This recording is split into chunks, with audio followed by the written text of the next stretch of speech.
Hello students, इस video lecture series में हम डिस्कस कर रहे हैं PYQs of various competitive exams. Now, the question is, if the observed forebearing of a line XY is 16 degree 26 minute, the big bearing of this line is.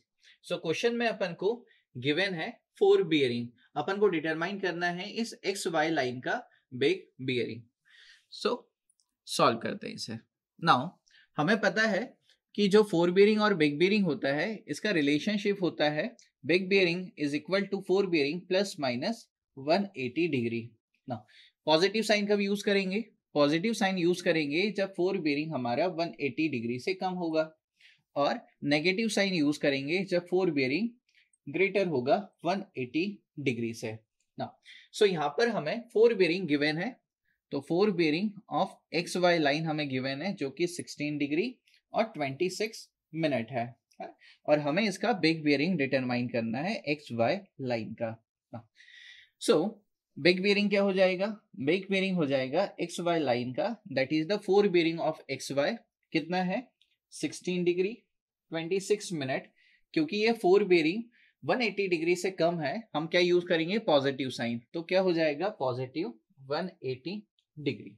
Now जब इसे add करेंगे तो ये हो जाएगा 196 डिग्री और 26 मिनट.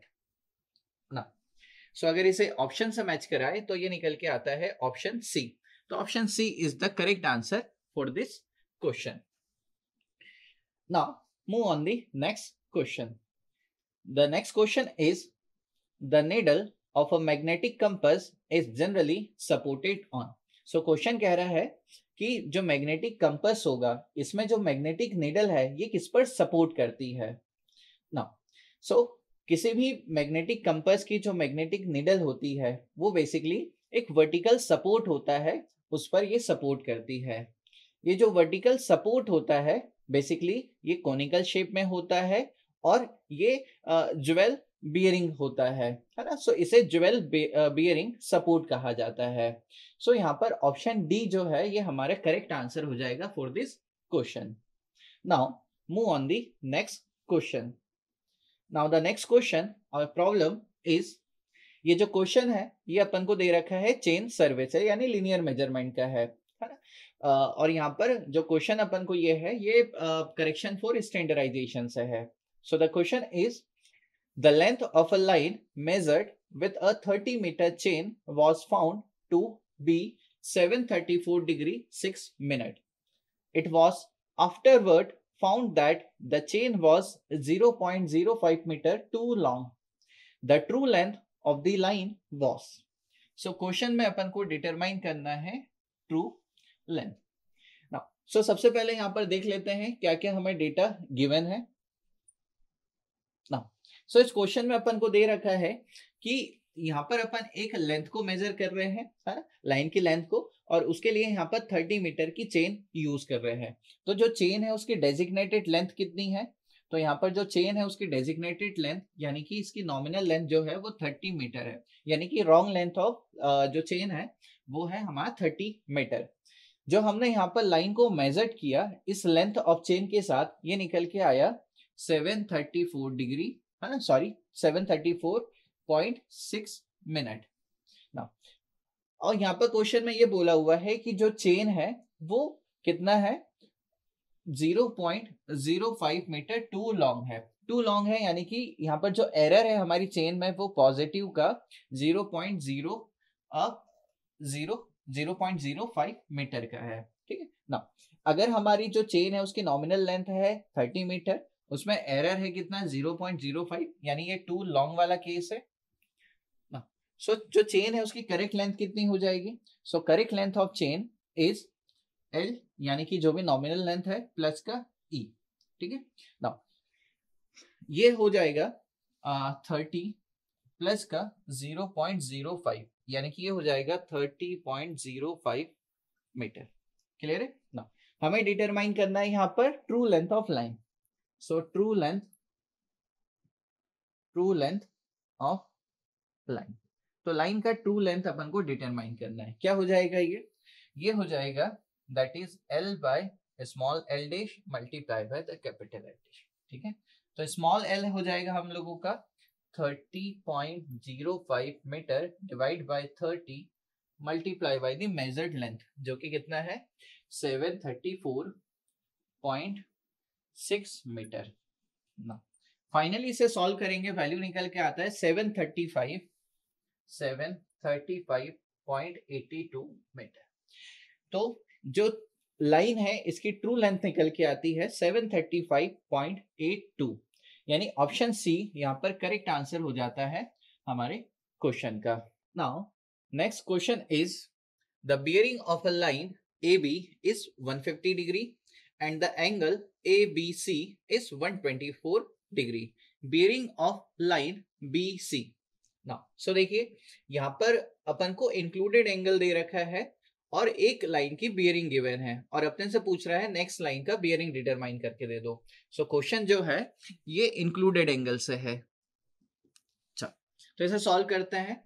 तो AB सर्वे line का 4 बियरिंग हमें गिवन है जो कि 150 डिग्री है और जो पॉइंट बी है यानी स्टेशन बी है वहां का इंक्लूडेड एंगल दे रखा है और क्वेश्चन हमसे आस्क कर रहा है to determine the bearing of B सी।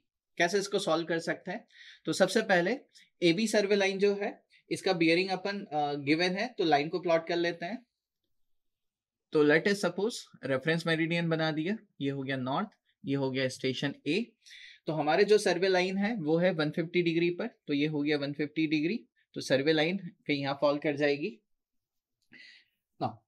ये स्टेशन जो हो गया ये स्टेशन बी हो गया, इस पे भी रेफरेंस मेरिडियन बना लेते हैं, ये हो गया हमारा नॉर्थ यहाँ का ना। जो बीसी सर्वे लाइन है ना, इसको प्लॉट करने के लिए अपन को स्टेशन बी पर जो एंगल है वो दे रखा है, यानी ए बी सी एंगल दे रखा है जो कि कितना है 124 डिग्री। तो 124 डिग्री दे रखा है, यानी कि यहां से अपन प्लॉट कर लेंगे B C survey line.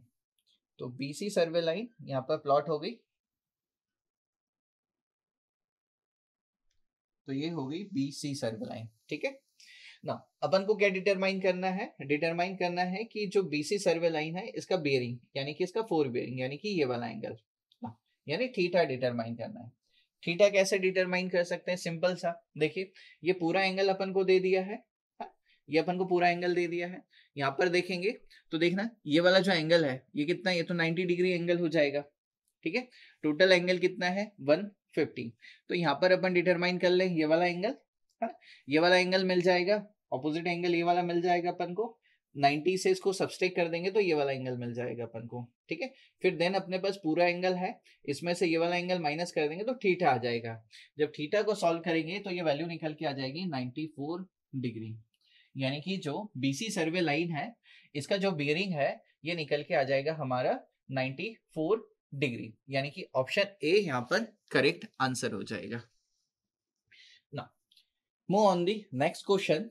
Now the next question is which of the following set of terms does not relate to operation of a theodolite? So यहाँ पर क्वेश्चन अपन को थियोडोलाइट से गिवन है और बोल रहा है कि कौन सा ऑपरेशन है ना थियोडोलाइट से रिलेटेड नहीं है। ऑप्शन ए कह रहा है ट्रांजिटिंग एंड इन्वर्टिंग।